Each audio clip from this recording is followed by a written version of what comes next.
Nós queremos fazer nossa reflexão nessa noite sobre onde quero estar. Eu creio que cada um de nós tem um sonho, um desejo, uma vontade muito grande talvez de estar em outro lugar. Algumas pessoas talvez tenham lamentado terem nascido no Brasil. Ah, se eu tivesse nascido em Paris.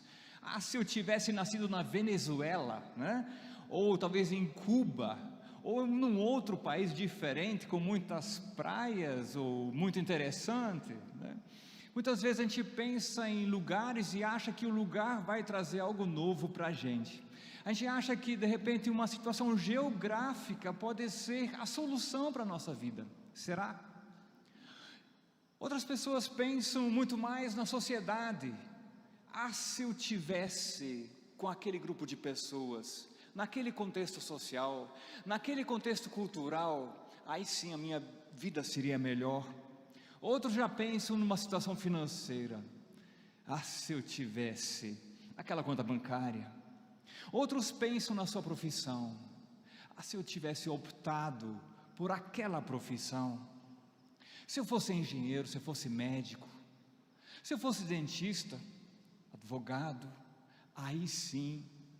E os advogados dizem, ah, se eu tivesse optado por outro curso, e assim vai, né? E muitos ainda pensam na espiritualidade. Onde quero estar? Cada um de nós tem esse desejo. Cada um de nós tem algo no seu íntimo e pensa em algo, um lugar ou numa situação aonde gostaria de estar. E a gente pode, talvez até num outro momento, conversar um pouco mais sobre isso. É interessante que toda a nossa vida, muitas vezes, é direcionado por esse desejo, onde quero estar. Eu quero muito estar em certo lugar, e por isso vou direcionando minhas decisões, minhas escolhas, os meus esforços para de fato estar naquele lugar, ou conseguir chegar talvez mais tarde, nesse lugar onde de fato quero estar.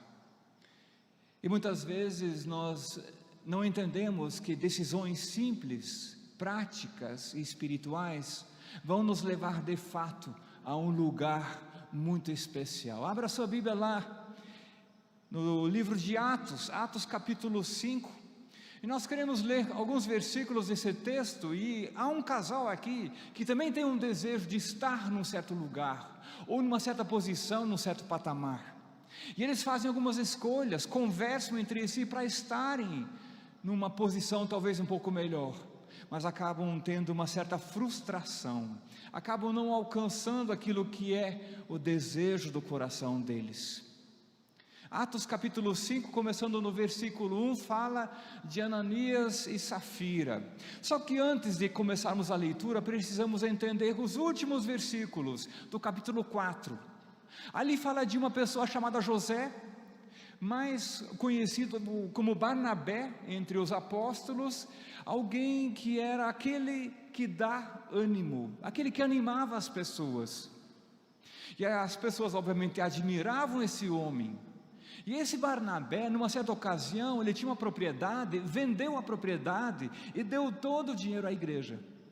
E aí todos ficaram admirados. Que homem é esse? Que pessoa maravilhosa! De fato dá ânimo a todos. Esse é exemplo.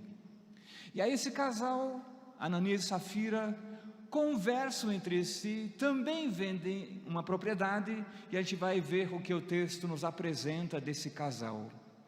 Mas um homem chamado Ananias, casado com uma mulher que se chamava Safira, vendeu um terreno e só entregou uma parte do dinheiro aos apóstolos, ficando com o resto. E Safira sabia disso. Então Pedro disse a Ananias: por que é que você deixou Satanás dominar o seu coração? Por que mentiu para o Espírito Santo? Por que você ficou com uma parte do dinheiro que recebeu pela venda daquele terreno? Antes de você vendê-lo, ele era seu. E depois de vender, o dinheiro também era seu. Então por que resolveu fazer isso? Você não mentiu para seres humanos, mas mentiu para Deus. Assim que ouviu isso, Ananias caiu morto, e todos os que souberam do que havia acontecido ficaram com muito medo. Então vieram alguns moços, cobriram o corpo de Ananias, levaram para fora e sepultaram. A mulher de Ananias chegou umas 3 horas depois, sem saber o que havia acontecido com o marido. E aí Pedro perguntou a ela: me diga, foi por esse preço que você e seu marido venderam o terreno? Foi, respondeu ela. Então Pedro disse: por que você e o seu marido resolveram pôr à prova o Espírito do Senhor? Os moços que acabaram de sepultar o seu marido já estão lá na porta, e agora vão levar você também. No mesmo instante ela caiu morta aos pés de Pedro. Os moços entraram e, vendo que ela estava morta, levaram o corpo dela e o sepultaram ao lado do marido. E toda a igreja e todos aqueles que souberam disso ficaram apavorados. E a gente pode imaginar o pavor desse povo. Veja só, uma história um tanto estranha. Alguém que caiu morto por ter mentido. E se esse princípio valesse hoje, quem estaria vivo? Alguém por ter mentido cai morto. Só que esse texto apresenta algumas coisas interessantes, e a gente vai lendo os versículos, fica admirado com aquilo que acontece, e talvez o nosso foco está na morte dos dois, do casal. Sorte deles que ficaram sepultadinhos um ao lado do outro, né? Mas a gente fica admirado com essa severidade, com essa agressividade de Deus, e começa até a questionar: será que esse é o meu Deus? Será que Deus é assim? Será que é o mesmo Deus que eu conheço? Mas a gente vai lendo os textos, e lá pelas tantas a gente vai percebendo que Ananias e Safira tinham aquela propriedade, venderam a propriedade, mas não tinham obrigação nenhuma em dar 1 centavo à igreja. Tanto é que Pedro fala: o terreno não era de vocês? Era assim.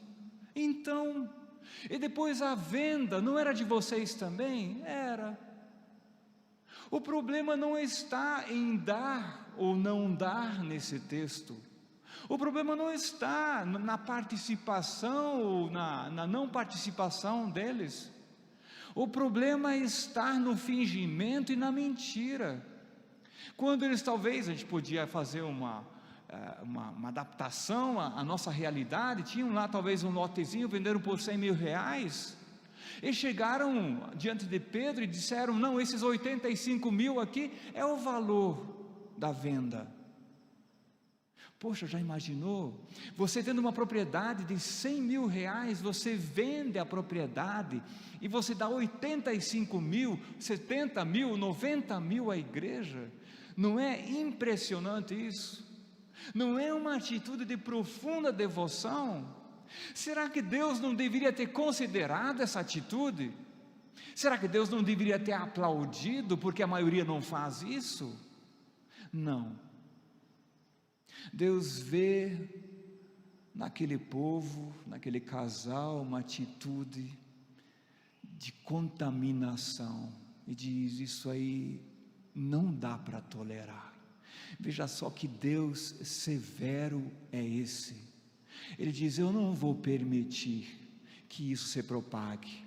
E a gente vai entendendo que talvez por causa de Barnabé, por ter vendido uma propriedade e ele ser o querido daquela igreja, daquele povo, Ananias e Safira devem ter maquinado, pensado, concluído que seria uma excelente oportunidade para uma promoção, para uma visibilidade, para um reconhecimento, e por essa razão começaram a permitir que o inimigo de alguma forma os levasse a cometer tal erro.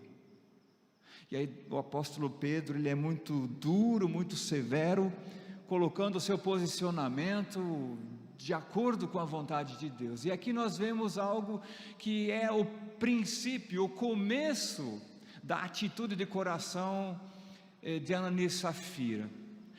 Pedro, quando eles vêm apresentar o dinheiro, ele diz: mas espera aí, está errado, é esse o valor? É. E aí vem uma pergunta que Pedro faz a eles: por que vocês deixaram Satanás dominar o coração de vocês? Consegue entender a seriedade dessa frase? Talvez a gente não entenda a seriedade de uma mentirinha, mas quando nós analisamos essa frase, por que você permitiu que Satanás dominasse o seu coração, nós começamos a compreender que é algo sério de fato. E tem algumas versões que falam assim: por que você permitiu que Satanás enchesse o seu coração, ao ponto de controlar você? Por que você permitiu isso? Por que você deixou que Satanás lançasse uma série de coisas no seu coração, ao ponto de você não ter mais controle, não ter mais domínio sobre você mesmo? E a gente vai analisando a atitude do inimigo, e a gente diz: mas espera aí, o coração de Ananias e Safira não estava cheio de maldades. Veja que bondade de ofertar, veja que atitude nobre de dar algo a Deus, que maravilha. A questão não está nisso. O inimigo muitas vezes enche o coração do ser humano com uma série de coisas que não são tão ruins assim. Talvez até algumas sugestões interessantes, boas, mas o texto diz: Satanás foi enchendo o coração de Ananias e Safira, ao ponto de eles serem controlados pelo inimigo. E eles estavam na igreja, nesse fingimento, um coração não direcionado pelo Espírito Santo, mas um coração direcionado pela maldade, pelo egoísmo, pela vaidade. O que Satanás colocou nesse coração? Um sentimento, um desejo por assassinato, por imoralidades e desgraças? Não. Ele colocou no coração de Ananias e Safira religiosidade, talvez algumas futilidades, um pouco de orgulho, de vaidade. Ele foi colocando coisas no coração de Ananias e Safira, eles foram permitindo. Nada assim muito errado, nada assim muito proibido. A gente vê muito isso, as pessoas perguntando: mas será que isso é proibido? Achando que líderes de célula, pastores e outras pessoas mais estão lá com uma lente ou com um detetive andando pela igreja vendo se alguém errou. Obviamente não. Será que é proibido? As pessoas permitem que Satanás lance coisas no seu coração, coisas que ocupam o espaço do Espírito Santo, e chega um momento que o Espírito Santo não tem mais domínio sobre aquela pessoa, não tem mais autoridade naquela vida, porque aquele coração está cheio de paixões, está cheio de futilidades, está cheio de projetos pessoais, está cheio de outras coisas, e agora Satanás domina aquela pessoa através de um coração cheio. Isso pode acontecer nos nossos dias? Por que, Ananias, por que, Safira, você permitiu que o inimigo enchesse o seu coração com tantas coisas inúteis?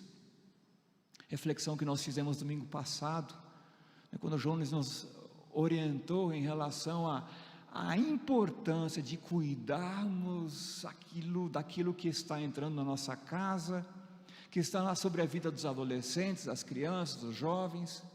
Esse cuidado para que esse mal não invada a nossa vida.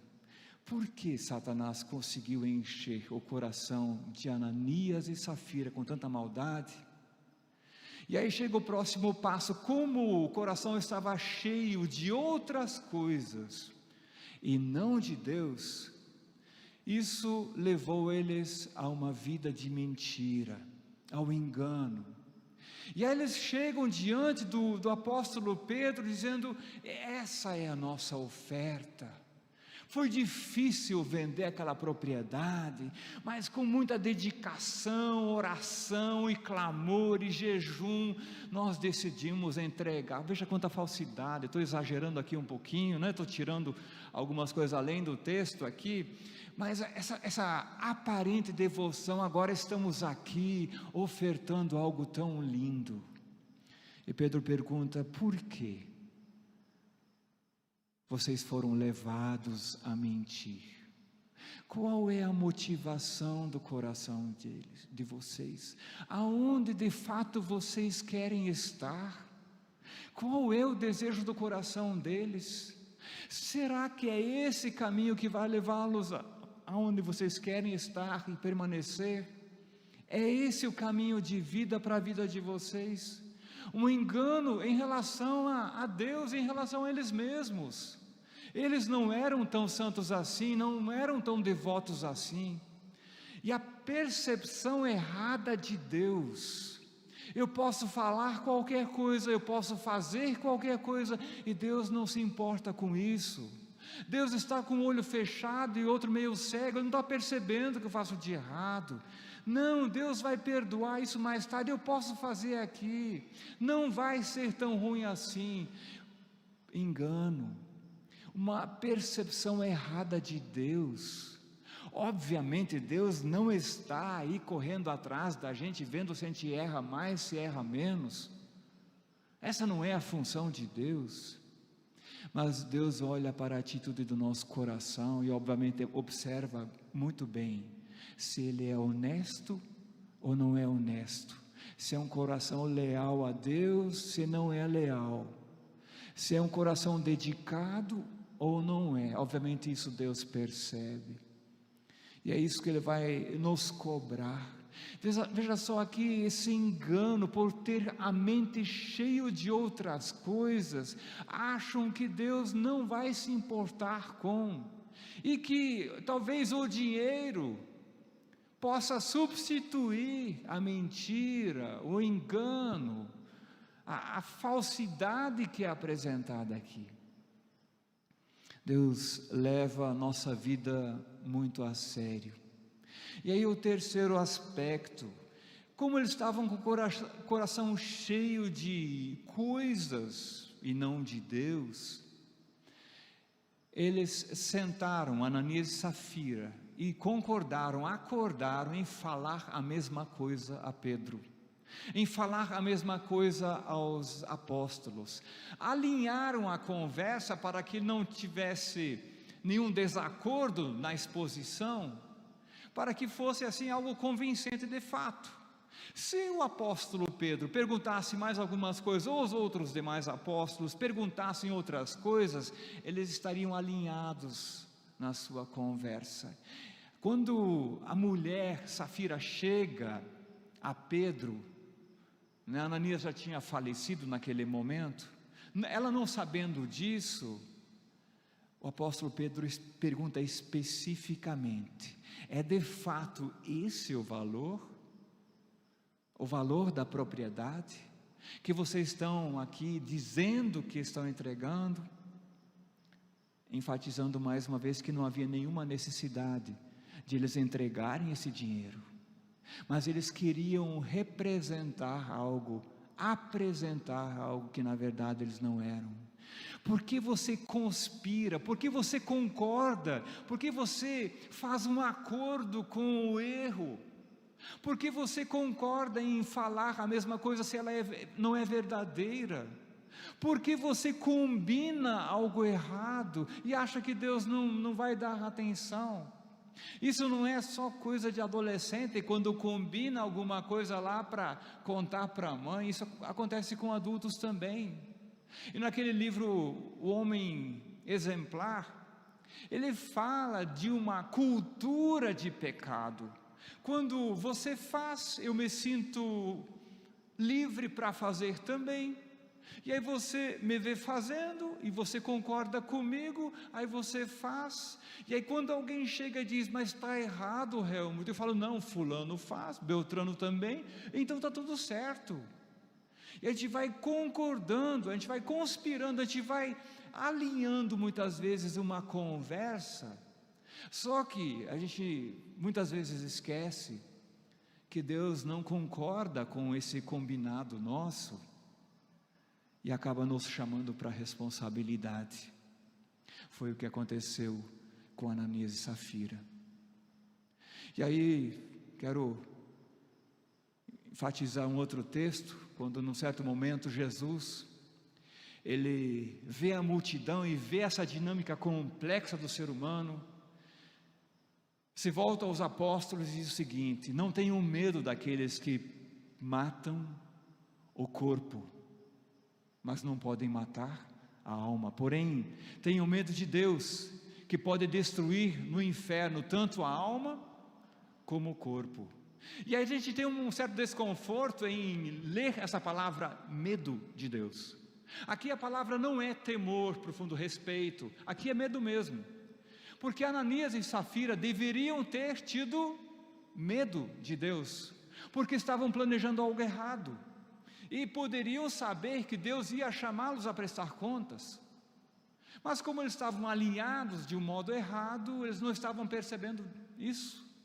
E se nós perguntássemos a Ananias e Safira qual era o medo deles, talvez eles iriam: no nosso medo mesmo é não perder o reconhecimento diante da sociedade. O nosso medo talvez não é não perder a posição na igreja. O nosso medo talvez evitar que as pessoas não falem mal da gente.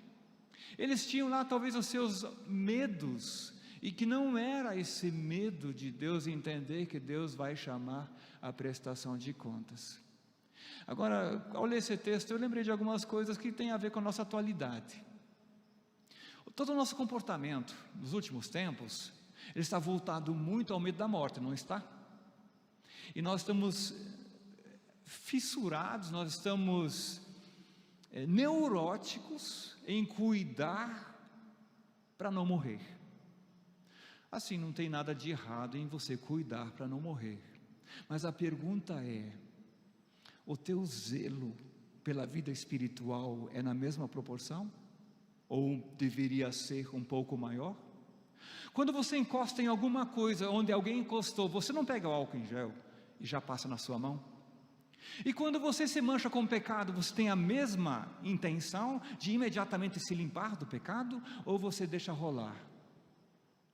Assim como você diariamente, ou talvez de tempos em tempos, de minutos em minutos, você limpa as suas mãos e cuida para não ser contaminado, você tem esse mesmo cuidado em relação à vida espiritual?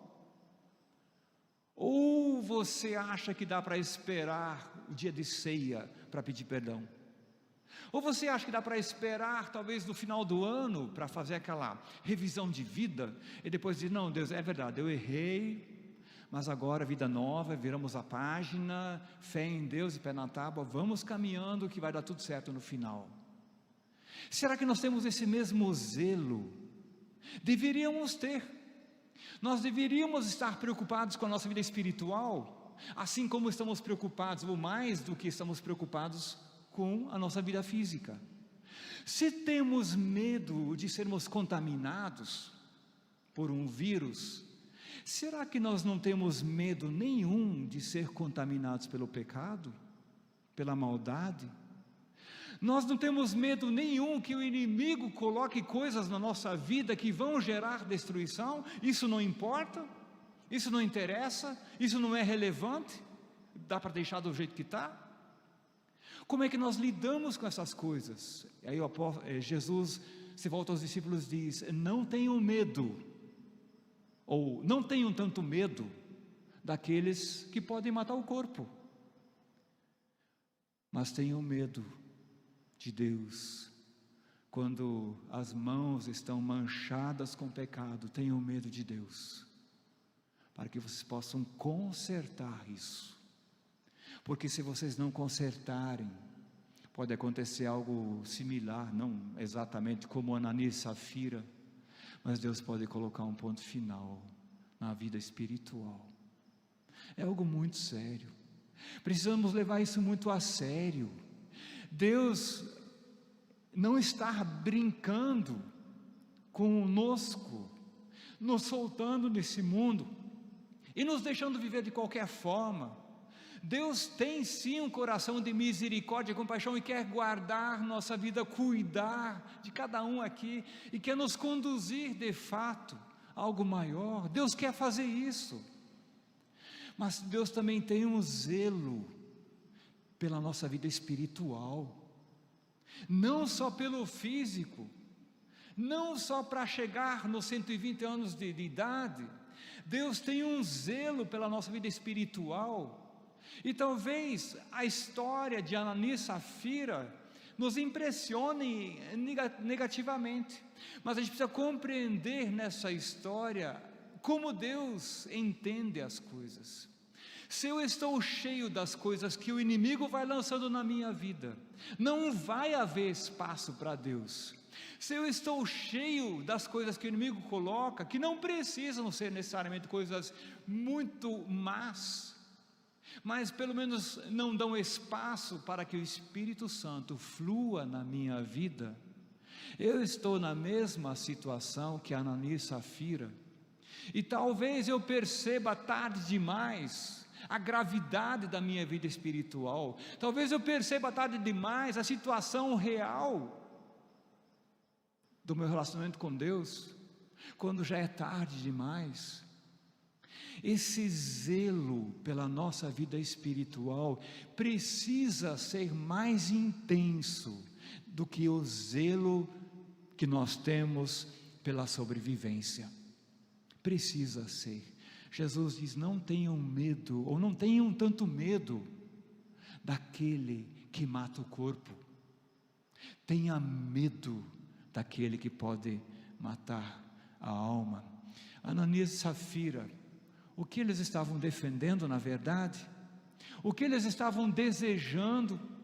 Onde queriam estar? Qual era esse desejo de estar no coração deles? Do que de fato eles tinham medo? Eles tinham medo das coisas, das pessoas, mas não tinham medo, esse profundo respeito para com Deus. Para concluir, abra sua Bíblia lá em Atos capítulo 2. Atos capítulo 2, o apóstolo Pedro, o mesmo Pedro, que dá a sentença a Ananias e Safira, ele explica ao povo o plano de Deus. Isso no início da igreja, no dia de Pentecostes. Ele cita profetas, cita toda a direção que Deus tinha dado em relação a esse novo momento. E ele fala então que o povo sim era responsável por tudo aquilo que tinha acontecido em Jerusalém. E lá no versículo 36, Atos capítulo 2, versículo 36, ele diz o seguinte: todo o povo de Israel deve ficar bem certo de que este Jesus, que vocês crucificaram, é aquele que Deus tornou Senhor e Messias. E quando viram isso, todos ficaram muito aflitos e perguntaram a Pedro e aos outros apóstolos: irmãos, o que devemos fazer? E essa parte que eu quero sublinhar desse texto, quando o apóstolo Pedro prega a esse povo, e eles percebem que há pecado na vida deles, eles dizem: o que devo fazer? O que nós devemos fazer? Veja só essa atitude de reverência, de respeito a Deus, de compreensão do verdadeiro relacionamento com Deus. Estou errado, eu preciso reconhecer o meu erro, para que eu possa estar de bem com Deus. E irmãos, o que devemos fazer? Aflição. E depois o apóstolo Pedro responde: arrependam-se e cada um de vocês seja batizado em nome de Jesus Cristo, para que os seus pecados sejam perdoados, e vocês receberão de Deus o Espírito Santo, pois essa é a promessa. Essa é a promessa. Arrependam-se, arrependam-se. Esse é o convite que o apóstolo Pedro faz. O que devo fazer? Arrependa-se. Qual é a maldade minha? Qual é a maldade sua? Qual é o pecado que está escondido na nossa vida? Qual é o alinhamento de conversas que nós fizemos para manter o pecado escondido? Por que nós fizemos isso? Por que nós buscamos justificativas para o nosso pecado, se a única solução é o arrependimento? O apóstolo Pedro responde, dá uma resposta a essa aflição que o povo tinha por causa do pecado, e diz: arrependam-se, tristeza pelo ato cometido, tristeza pela atitude errada. Arrependimento é a única solução. E depois, versículo 39, pois essa é a promessa que é dada a vocês, para os seus filhos também, para que todos os que estão longe, isto é, para todos aqueles que o Senhor, nosso Deus, chamar. É uma promessa de Deus para a nossa vida. E Pedro continuou a dar o seu testemunho, e com muitas outras coisas começou a explicar, procurando convencê-los, para mostrar a eles de fato essa situação.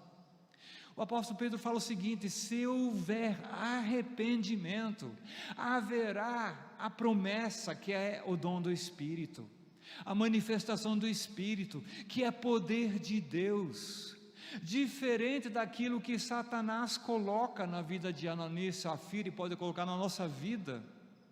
O poder de Deus atuando em você, em mim. Onde quero estar? Onde quero estar? Num lugar geográfico, numa posição social, numa situação financeira. Aonde quero estar? Eu quero estar onde o Espírito Santo possa me preencher completamente. Eu quero estar onde o arrependimento ainda tem valia. Eu quero estar onde tenho a oportunidade de me prostrar diante de Deus, para depois receber o dom do Espírito Santo, para receber esse presente do Espírito Santo, essa plenitude do Espírito, para que não mais Satanás preencha a minha vida, mas eu de fato ser preenchido pelo Espírito Santo. Como mais tarde o apóstolo Paulo diz: não se embriaguem, pois a bebida leva à desgraça, mas encham-se do Espírito de Deus. É uma graça especial estar cheio do Espírito de Deus e à disposição de todos. E o quarto aspecto dessa dica que o apóstolo Pedro dá, versículo 40 em diante, Pedro continua a dar o seu testemunho. Depois ele diz: saiam do meio dessa gente má e salvem-se. Saiam dessa influência negativa e salvem-se, busquem a salvação de fato.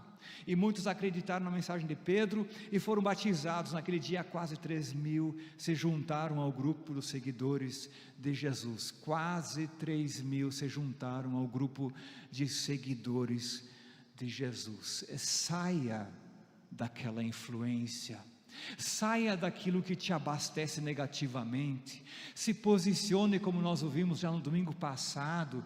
Tenha essa clareza, se posicione, saia da má influência. Se você não consegue influenciar, então saia daquela má influência. E aí a última frase aqui, o apóstolo Pedro diz ao povo: busque a salvação, salve-se, salve-se. Essa urgência, essa ênfase que Pedro coloca aqui para o povo, é a mesma ênfase para a nossa vida também.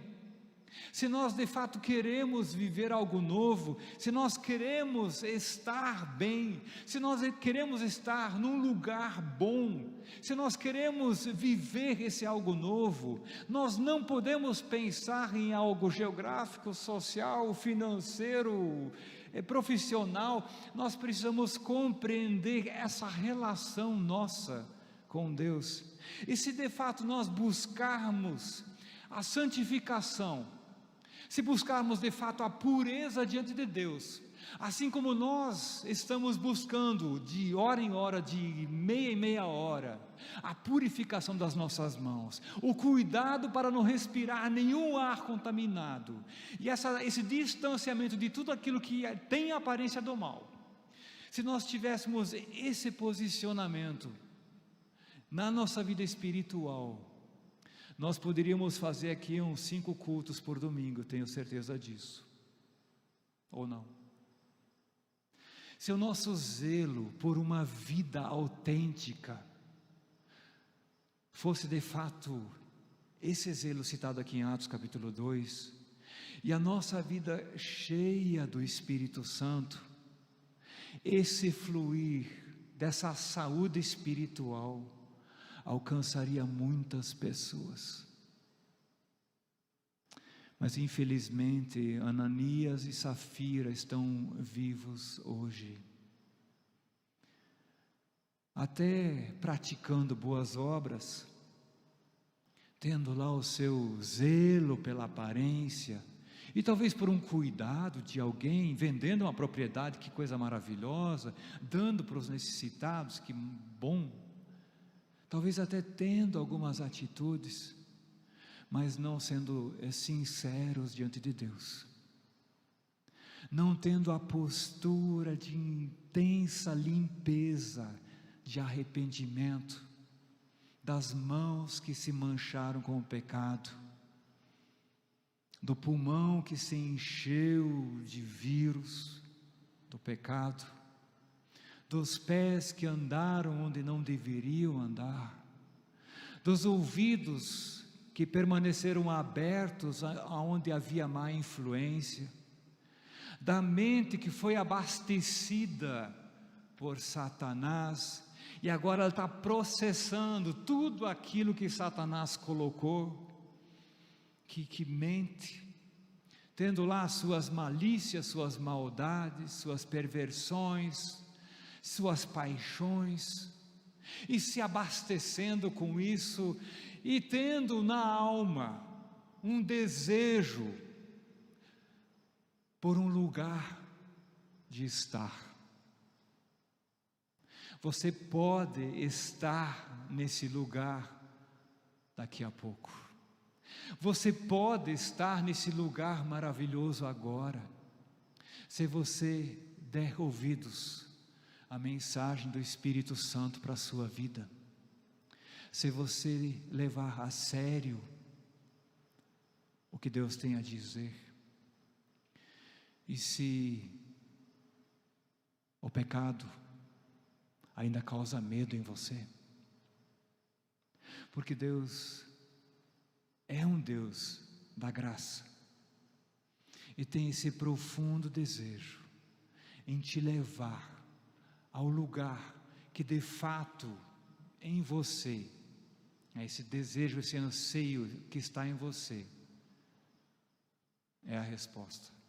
Deus quer te levar a esse lugar pelo qual a sua alma anseia. Deus quer te colocar nesse lugar de descanso. Deus quer te conduzir ao lugar de refrigério. Deus é esse Deus da graça. Mas há um momento, e essa é a seriedade da mensagem que Ananias e Safira passam para a gente, há um momento em que até Deus se estressa. Até Deus se estressa. Eu espero que isso não aconteça comigo. Onde você quer estar? O que você fará para de fato poder estar nesse lugar? Nós vamos passar para a ceia agora. E a palavra do Senhor, ela é muito clara em relação à ceia. Por mais que muitas e muitas vezes o ser humano olha para o pão, olha para o cálice e diz: se essa preciosidade, esse pão sagrado entre na minha vida, esse cálice abençoado tome conta do meu ser, aí a minha vida será diferente. E talvez o encosto espiritual seja errado. Deus nos adverte, nos orienta. Eu já vou aproveitar esse momento enquanto a equipe louvor se prepara para ler essa passagem. Texto de 1 Coríntios capítulo 12, a orientação da ceia do Senhor diz o seguinte: porque eu recebi do Senhor esse ensinamento que passei para vocês, que o Senhor Jesus, na noite que foi traído, pegou o pão, deu graças a Deus, depois partiu o pão e disse: isto é o meu corpo, que é entregue em favor de vocês, façam isso em memória de mim. Assim também depois do jantar, ele pegou o cálice e disse: este cálice é a nova aliança feita por Deus com o seu povo, aliança que é garantida pelo meu sangue. Cada vez que vocês beberem desse cálice, façam isso em memória de mim. De maneira que cada vez que vocês comem desse pão e bebem desse cálice, estão anunciando a morte do Senhor até que Ele venha. Por isso, aquele que comer do pão do Senhor ou beber do seu cálice, como Ananias e Safira, de modo que ofenda a honra do Senhor, estará pecando contra o corpo e sangue do Senhor. Portanto, que cada um examine a sua consciência, então coma o pão e beba do cálice, pois a pessoa que comer do pão, beber do cálice, sem reconhecer que se trata do corpo do Senhor, está sendo julgada ao comer e beber para o seu próprio castigo. É por isso que muitos de vocês estão doentes e fracos, e alguns já morreram. Se examinássemos primeiro a nossa consciência, nós não seríamos julgados pelo Senhor, mas somos julgados e castigados pelo Senhor, para não sermos condenados junto com o mundo. Mais uma vez, a clareza da palavra do Senhor. Nós não podemos estar cheios da maldade ou daquilo que Satanás tem colocado na nossa vida. Nós precisamos entender que é importante ter medo do pecado, muito mais do que medo de Deus, e ter esse zelo de mãos limpas, coração puro, vida dedicada a Deus, para viver de fato e sentir que Deus nos colocou no lugar certo, onde nós podemos experimentar da plenitude de Deus, receber do Espírito Santo, ser ministrado pela presença de Deus, ser abastecido por Ele. Só mais uma dica que eu esqueci de passar antes. Quando nós estamos tão cheios do inimigo, que perdemos o controle sobre a nossa vida, ou parcialmente o controle da nossa vida, a sugestão talvez é de a gente buscar a face do Senhor, obviamente arrependido, mas com um zelo mais intenso, tempo de jejum, um tempo de oração, um tempo de deixar muitas coisas de lado, e focar naquilo que de fato vai trazer diferença. E se não é a sua prática, você pode começar com um jejum de 18 horas, depois você vai crescendo. E se você tem algum problema, físico, você pode praticar outros tipos de jejum. Mas é importante que você tenha esse posicionamento claro. Eu não posso continuar assim. E talvez você precise levantar a mão e falar assim: por favor, alguém me ajude, porque eu estou no caminho da destruição, e eu não estou conseguindo me ajudar, eu não estou conseguindo buscar um relacionamento com Deus, eu preciso de uma mão estendida. Se essa é a sua situação, por favor, se posicione em nome de Jesus. Amém? A orientação da palavra de Deus é que a gente sonde o nosso coração. Feche seus olhos. Pai, aqui estamos mais uma vez na tua presença. Obrigado, Deus, porque o Senhor nos adverte no momento oportuno. O Senhor fala ao nosso coração quando ainda há tempo de mudança, de transformação. O Senhor nos chama ao arrependimento, enquanto é tempo de graça. Obrigado, Pai, que nessa noite nós podemos derramar o nosso coração na Tua presença e dizer que nós não queremos viver uma vida de farsa como Ananias e Safira. Nós queremos sim entender que devemos ter medo daquilo que pode matar nossa alma. E Pai, por isso nessa noite nós nos posicionamos a favor do Senhor e declaramos que entregamos a nossa vida aos Teus cuidados e permitimos que o Senhor aponte a maldade do nosso coração. talvez um coração dividido, talvez um coração que está permitindo que o inimigo lance algumas coisas, talvez um coração que está amargurado e por essa razão está permitindo que o inimigo fale e eu desvie, ou talvez um coração que está cheio de paixões e ainda está na ilusão, achando que essas paixões de fato vão trazer plena liberdade, completa alegria ao coração. Deus, a gente sabe que há tantas situações que talvez ainda estejam trazendo um engano a nós. Pedimos, Pai, que haja a revelação do Senhor nessa noite, que o Senhor abra os nossos olhos espirituais para que a gente veja o pecado na nossa vida, não na vida do outro, que a gente veja o desvio, a falta de reverência, uma vida talvez dividida, com valores invertidos, que a gente veja o nosso pecado, e Pai, que essa noite seja uma noite de graça, onde nós podemos de fato confessar o nosso pecado, derramar o coração nosso diante do Senhor, e receber cura, receber perdão, receber salvação, receber a Tua presença, o dom do Espírito, a manifestação da Tua glória em nossa vida. Pai, nós cremos nisso e nós nos posicionamos em nome de Jesus, e pedimos que haja um derramar do Teu perdão sobre esse lugar e todas as pessoas que estão nos assistindo, que estão atentos à Tua voz.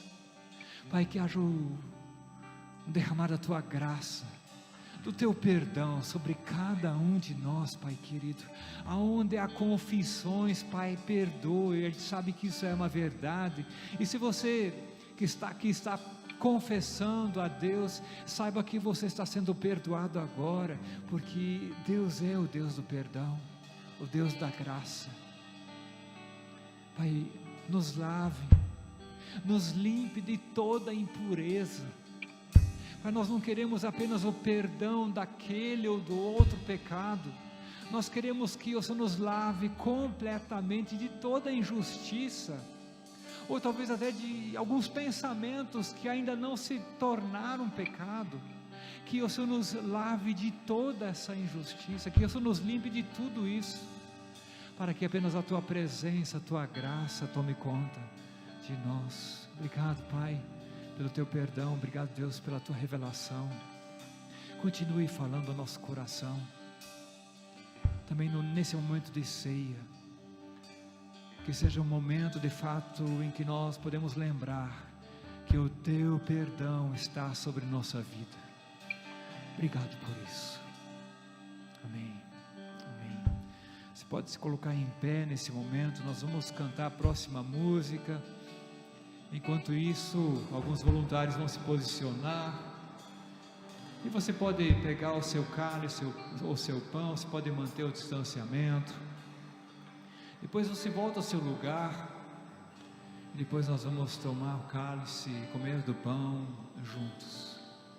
É hora de celebrar, lembrar dessa aliança que nós fizemos, e entender que se nós tomamos do cálice, do pão, de modo indigno, isso certamente vai trazer enfermidade espiritual sobre nós.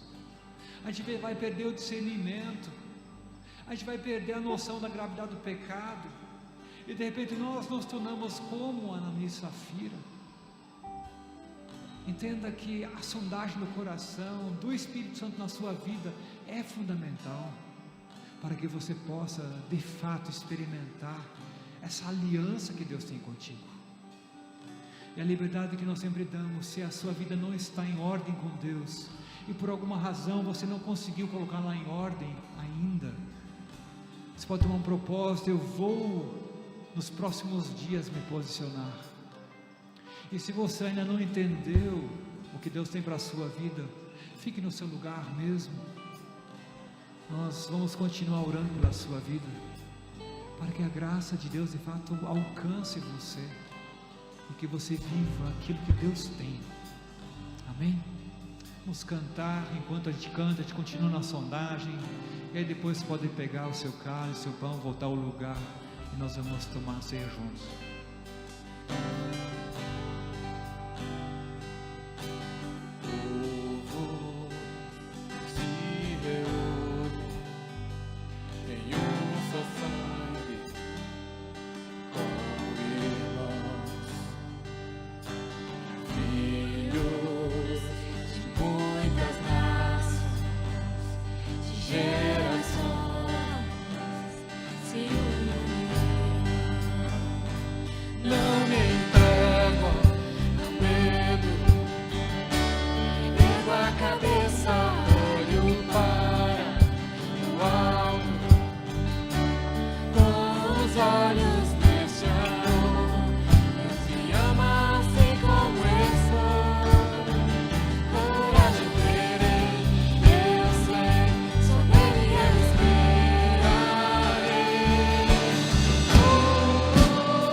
Privilégio nosso de viver a reconciliação com Deus, perdoados, porque tivemos o privilégio de lavar as mãos, os pés, os ouvidos, perdoados porque é tempo de graça, e confirmar mais uma vez que nós temos uma aliança com Ele, que Ele estará conosco sempre, vai nos ajudar na nossa caminhada, vai nos fortalecer e vai nos levantar quando cairmos novamente.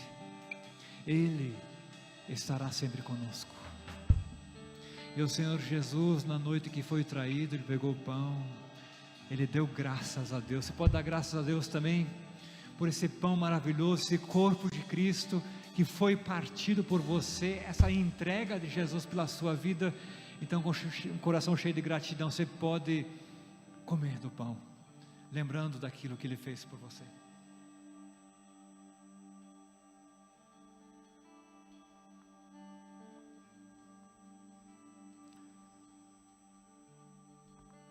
E Ele decidiu fazer uma aliança contigo, vendo a nossa fragilidade, a nossa impotência muitas vezes. Ele nos chamou pelo nome, Ele chamou você pelo nome e disse: eu quero que você caminhe comigo, privilégio seu de estar com Ele. Ele diz: eu quero fazer uma aliança contigo, eu não quero que você esqueça que eu estou sempre perto. Eu não quero que você esqueça, eu não quero que você esqueça, eu quero que você saiba, e que esse seja o símbolo da aliança eterna que Deus faz com o ser humano. Receba, viva essa aliança e beba do cálice. Obrigado, Jesus, obrigado pela preciosa salvação, pelo sangue derramado, pelo perdão dos pecados, pela nova vida, pelo presente do Espírito Santo que habita em nós. Obrigado, Deus, porque podemos continuar nossa vida, a nossa caminhada contigo. Sê conosco, Pai, nos dê a Tua paz e o discernimento para cada situação nessa semana, em nome de Jesus, amém. E os discípulos, juntamente com Jesus, cantaram uma canção de louvor a Deus, e nós queremos fazer a mesma coisa.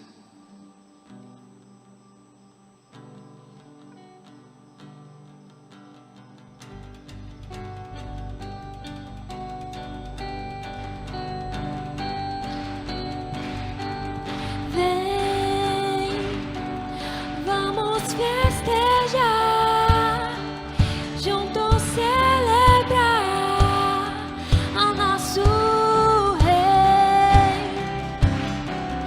Vem levantar as mãos para adorar ao nosso Rei.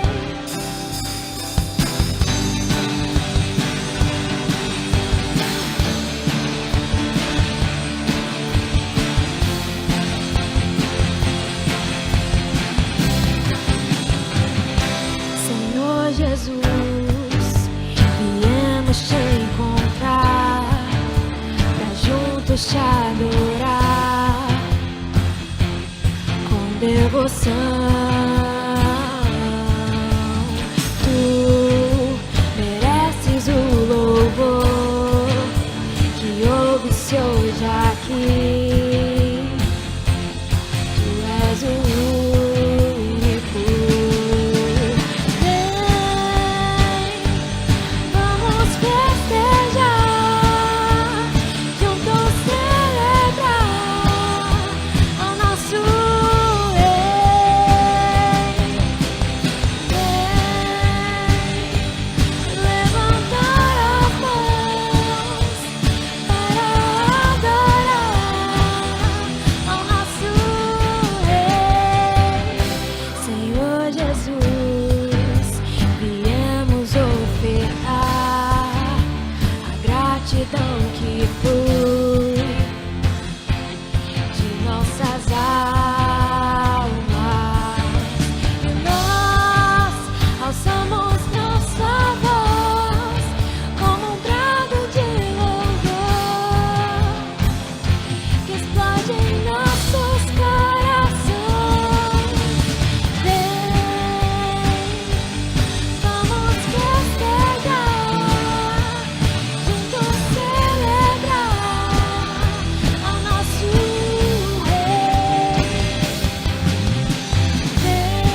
grato a Deus, nós vamos para a nossa semana.